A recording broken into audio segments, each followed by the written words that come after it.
토요일 금화종지 제24강 시작하겠습니다. 제1단시 광경. 1단계에서는 무릇 광경에서 말하고 있다. 도통하는 과정은 두 단계로 통상 나누어지죠. 크게 단계별로 나타나는 효험이 있다는 거예요. 광경은 뭐냐? 불교의 한 지파인 정토종에서 중시하는 경전으로 관무량 수경을 가리킨다. 불교 경전을 가리키죠. 일락대수행 수거상. 해가 떨어지고 다 그 비유적 표현이죠.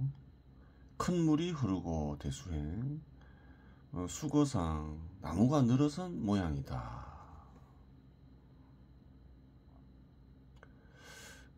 뭘까? 일락은 무엇이고 대수는 무엇이고 이런 것을 알아야 되겠죠. 일락자는 해가 떨어진다는 것은 혼돈의 기틀을 마련하는 것이다. 계속 알 수 없는 말만 하는 거죠. 혼돈의 틀을 세우는 것이다. 예전에 어떤가는 신과 어떤가는 신의 마음을 얘기했죠. 어디에 틀을 세우느냐, 어디에 거듭나야 되냐. 어떤가는 신의 마음이겠죠. 어떤가는 신의 마음을 그래요. 혼돈으로 표현할 뿐이에요. 왜 혼돈으로 표현할까요? 어떤가는 신의 마음은 세상에 있기 전이나 세상에 있으나 세상에 사라지는 후에도 항상 있죠. 세상에는 질서가 있잖아요. 그 질서가 있기 전의 세상이기도 한 게 어떤가는 신의 마음이니까 혼돈이라고 표현하겠죠. 즉 해가 떨어진다는 것은 어떤가는 신의 마음에 거듭나는 것이다. 이 말을 그렇게 표현한 거예요. 무궁야 틀을 세우는 곳인데 그곳은 무구이다. 경계가 없는 곳이다. 그렇죠. 한계도 없고 경계도 없고 모든 세상이 어떤가는 신의 마음에서 비롯되기 때문에 그러한 거죠. 무구이다. 어떤가는 신의 마음의 특징을 무구로 표현하기도 하고 또 무구이 어떤가는 신의 마음을 뜻하기도 하죠. 그래요. 이제 일락은 풀이가 됐어요. 대수행을 표현하겠죠. 예전에 물은 어떤가는 신을 상징적으로 표현한 것이라 했죠. 그래요. 또 상선 약수 도덕경에 나오는 말이죠. 상선은 물과 같다. 물이 어떤가는 신을 뜻하니까 상선 역시 어떤가는 신을 상징적으로 표현한 것이죠. 상선, 지극히 이로운 것, 지극히 선한 것, 선한 존재. 즉 어떤가는 신은 물과 같다. 그래요. 상선약수는 도덕경 제8장에 나오는 말이기에 도덕경을 보면 상선의 참 뜻을 알 수 있다. 상선약수. 높은 곳의 선함은 물과 같다. 수선. 물의 이로움은 이 만물을 이롭게 하지만 부재는 다투지 않는다. 만물을 생겨나게 하는 존재지만 자기 덕을 내세우지 않는다. 낮은 자세로 있다 이 말이죠. 처중인지소. 사람이 그래요. 몸을 싫어하는 곳에서도 고기여도 그래요. 머문다 이 말이죠. 머물기에 도에 가깝다. 그래요. 사람이 싫어하는 곳에 머물기에 도에 가깝다. 물이 그 말이죠. 도는 또 어떤 간에 신을 뜻한다 했죠. 그래요. 청이 무화. 그래요. 어떤 간에 신은 물과 같아서 깨끗하다. 깨끗하고 흠이 없다 이 말이죠. 허물이 없다. 그래요. 물이 흐른다. 일락은 이제 어딘가는 신의 마음에 거듭나는 거죠. 대수행은 결국 이제 어떤가는 신이 드러남을 가리키죠. 의식에 넋이 올로 바뀌면서 이제 어떤가는 신과 합쳐지면서 어떤가는 신이 드러나겠죠. 차즉 태극 주제, 이는 곧 태극이 주재하는 것이다. 마음을 주재하는 것이다 이 말이죠. 의식의 주인이 되는 것이다. 태극은 또 어떤가는 신이 다른 말인 거죠. 어떤가는 신의 마음을 무기라 표현하고 어떤가는 신의 태극이라 표현했죠. 출진지 제야, 징계에서 나온 제왕이다.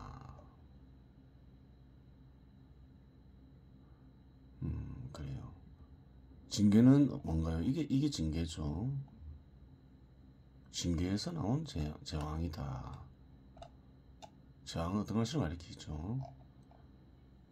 이런 모양이다. 이런 형국이. 또 여기에 대해서 또 설명하겠죠. 진위모, 징계는 나무를 뜻하기도 한다.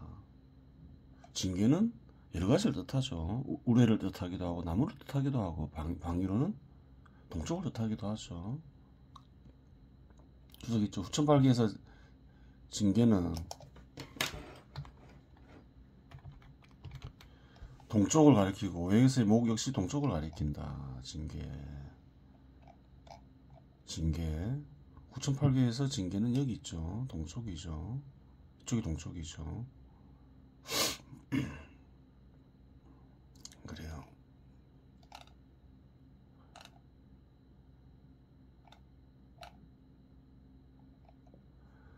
나무를 언급하는 이유가 있겠죠. 또 나무가 또 상징하는 바가 있겠죠. 진짜 나무를 가리키는 건 아니죠.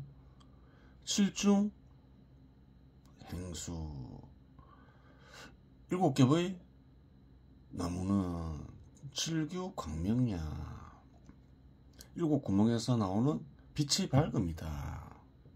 7구멍은 뭔가요? 인식기관을 가리키죠. 눈 2개, 코 2개, 입 1개, 귀 2개, 7개죠. 인식기관, 즉 의식을 가리키는 거죠. 의식을 칠규라고 그냥 비유적으로 표현했을 뿐이죠. 의식에서 이제 빛이 밝아진다. 빛이 나온다. 의식의 안에 이제 어떤가는 신이 들어왔으니까 어떤가는 신을 빛으로 표현하겠죠. 어떤가는 신이 드러나기 시작한다. 그 말인 거죠.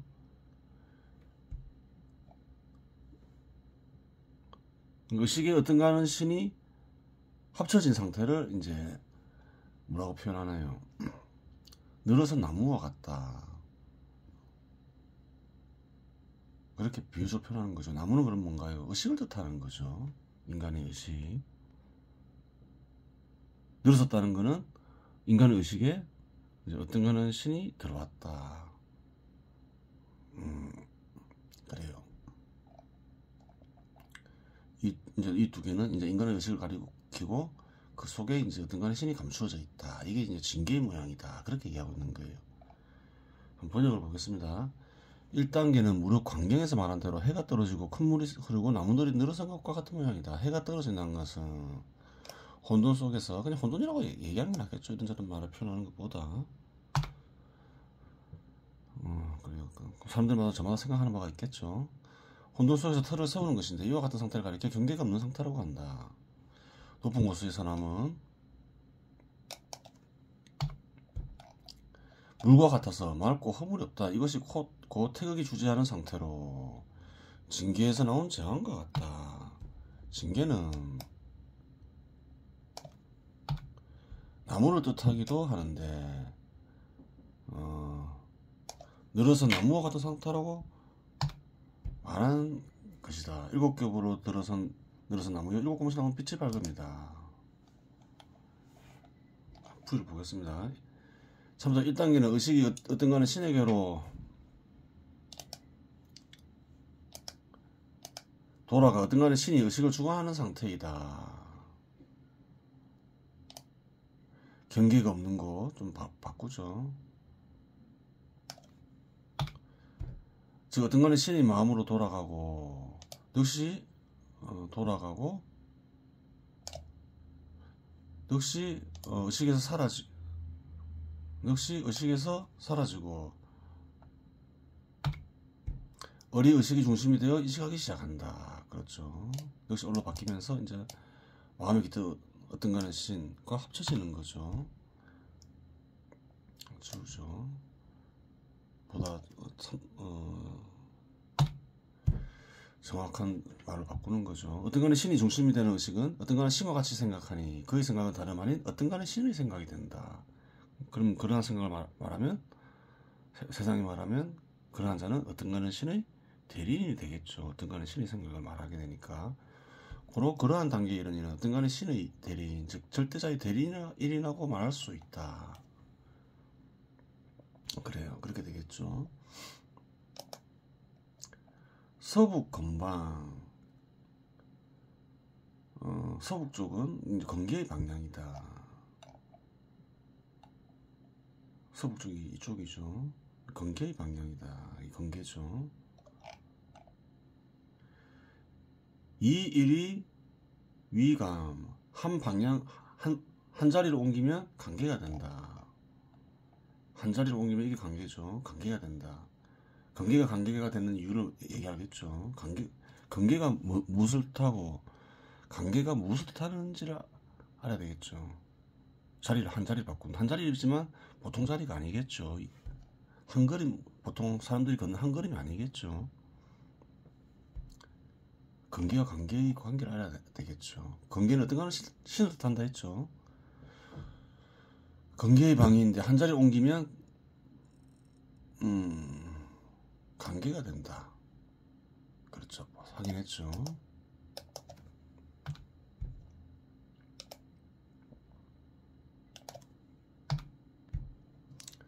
일락대수는 설명했죠. 해가 떨어지고 큰 물이 흐른다는 것은 건감지상이다. 건계와 관계가 합쳐진 모양이다. 바뀌는 게 아니라 합쳐진 모양이다. 이게 더 정확한 거죠. 일락은 어떤 거는 신의 마음에 거듭나고 대수는 큰 물이 흐르는 거죠. 마음에 어떤 거는 신이 드러나는 건데 그 정확한 표현은 역시 얼로 바뀌면서 마음의 깃도 어떤 거는 신과 합쳐지는 거죠. 그를 어떤 거는 신을 뜻하고 감은 어리 깃든 인간의 의식을 가리키는 거예요. 합쳐지는 거죠. 건감지상 관계가 합쳐지는 모양이다. 어떤 거는 신과 인간의 의식이 합쳐지는 모양이다. 이게 정확한 번역이요 풀이가 되는 거예요. 감의자방 관계는 자의 방향이다. 12지지를 알아야 되겠죠. 자축이 민명할 때 12지지. 자는 그래요. 방향을 뜻하기도 하죠. 북쪽을 뜻하죠. 관계도 북쪽을 뜻하죠. 그래서 이런 말을 쓰는 거죠. 감의자방이다. 동지 레제 지중 겨울에 땅속에 우레가 감추어져 있는 것과 같다. 우레가 감추어진 채 얻는 능용 얻는 한없이 숨고 한없이 낮추어진 상태다.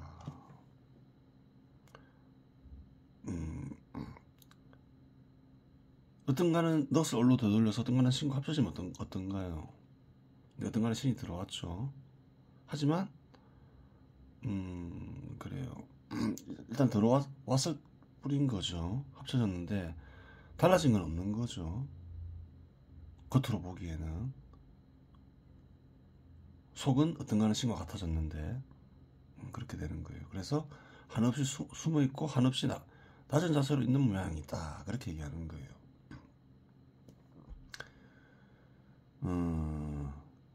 지레이 양광출 지상의 징계에 이르러서야 그 양은 어떤 가는 신의 특징을 뜻하기도 하죠. 어떤 가는 신의 속성이 드러나며 땅에서 나온다. 징계는 이제 합쳐진 어떤 가는 신이 모습을 드러내는 모양이다.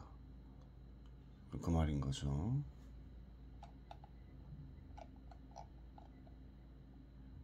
일락대수는 그저 이제 관계의 모양인데 뭐가 포함되나요?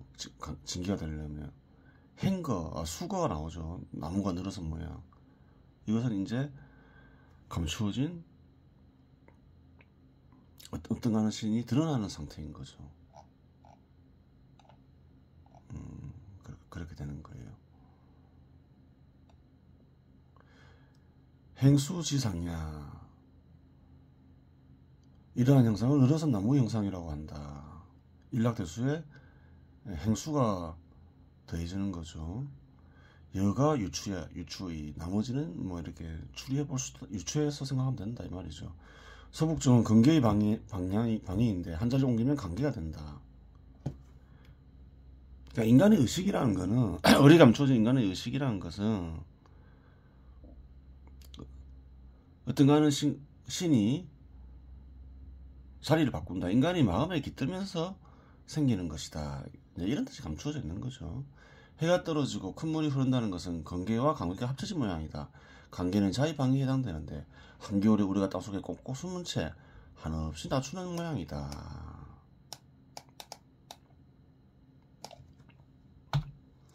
징계에 이르러서야 밝은 모습이 땅 위에 나온다. 이러한 형상은 늘어선 나무 형상이라고 말한다. 나머지 것들은 유추해야 할 수 있다. 삼뜻 어떤 가는 신과 얼은 다른 것이 아니다.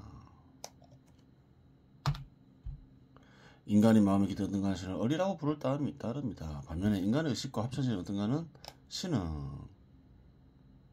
관계의 형태라고 말할 수 있다.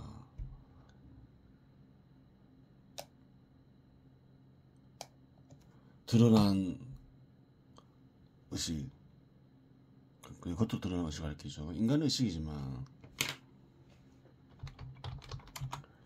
실체는 어떤 가는 신의 기에 그러하다. 어떤 가는 신의 의식에 강림하면 어떤 가는 신의 뜻이 마음에 생겨난다. 어떤 가는 신의 뜻은 어느 하나 표정으로 나타날 수 있는데 어떤 가는 신의 뜻이 세상에 드러나면 어떤 가는 신이 세상에 나왔음을 가리킨다.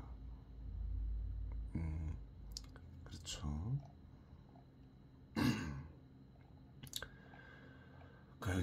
그 다음에 이제 제2단을 봐야 되겠죠. 제2단 즉 조기여차. 2단계라는 건 뭐냐? 이에 바탕하여 힘써 나가는 것이다. 조기. 이에 바탕한다는 것은 무엇인가요? 어떤가는 신에 바탕한다는 거죠. 넋을 얼로 더 돌려서 어떤가는 신과 합쳐지게 한 뒤에 어떤가는 신에 맡겨서 생각하며 행동하는 것을 가리키겠죠. 계속 그렇게만 하면 된다는 거예요. 돼지 위빙. 그러면 어떻게 되냐? 돼지가 얼음이 되어 유리 보배가 된다. 유리와 같은 보배가 된다.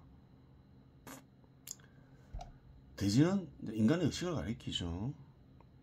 돼지가 이제 얼음이 되어 꽁꽁 얼어버린다. 그래요. 처음에 이제 넋을 얼로 되돌리고 어떤 거랑 신과 합쳐지면 그러한 상태가 지속적이지 않겠죠. 분리가 잘 되겠죠. 하지만 지속적으로 하다 보면 이제 어떻게 되나요? 이제 넋이 얼로 완전히 바뀌면서 어떤 거랑 신과 완전히 합쳐지면서 떨어지지 않게 된다는 거예요. 넋의 흔적은 사라지게 되고 그 보배같이 된다는 거예요. 광명 점점 응의. 빛이 밝으면 점점 엉기게 된다. 그렇죠. 이제 완전히 이제 어떤 거는 신과 같아진다 이 말이죠. 어떤 거는 신 그 자체가 된다. 그 말인 거예요. 어떤 거는 신과 같은 상태에서 소위 소위유 봉대이 계지. 그런 이유로 봉래산이나 연화대가 있게 되고 그것을 계승하게 된다. 그것의 지위를 계승한다 이 말이죠. 복례산이나 연화대는 뭔가요? 복례산에는 그래요. 복례산은 신선대에 살고 있던 전설적인 산을 가리키죠. 연화대는 부처가 앉는 연꽃 모양의 자리를 가리키죠. 어떤 간에 신의 마음을 이제 복례산이나 연화대 이렇게 비유적으로 표현하는 거죠. 그리고 그것의 지위를 이제 잊게 된다 이 말인 거죠. 당연하겠죠. 이제 어떤 간에 신이 의식을 강림하게 되었으니까 그렇게 된다는 거죠. 어떤 간에 신의 마음에 거듭나서 그렇게 되는 것이니 불야 곧 부처이다.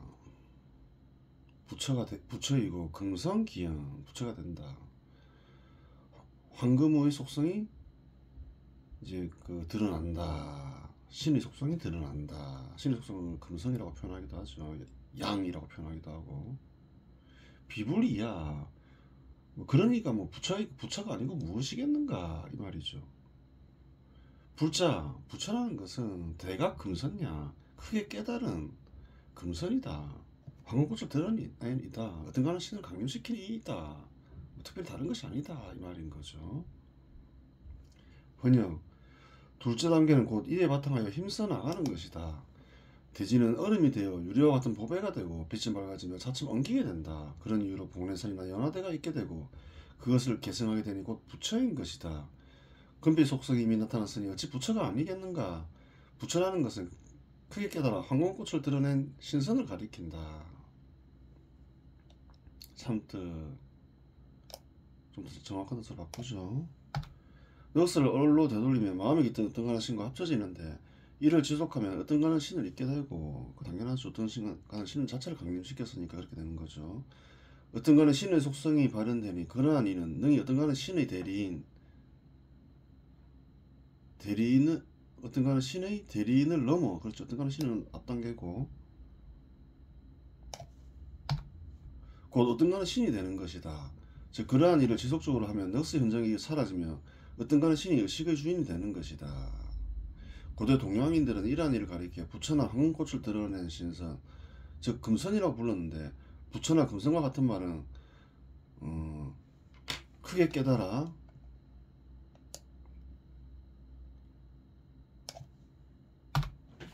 좀 정확하게 표현해야 되겠죠. 어떤 가는 신을 완전히 강림시킨 이를 가리킨다. 이게 정확한 표현이죠. 그래요. 이번 시간 여기서 마치겠습니다.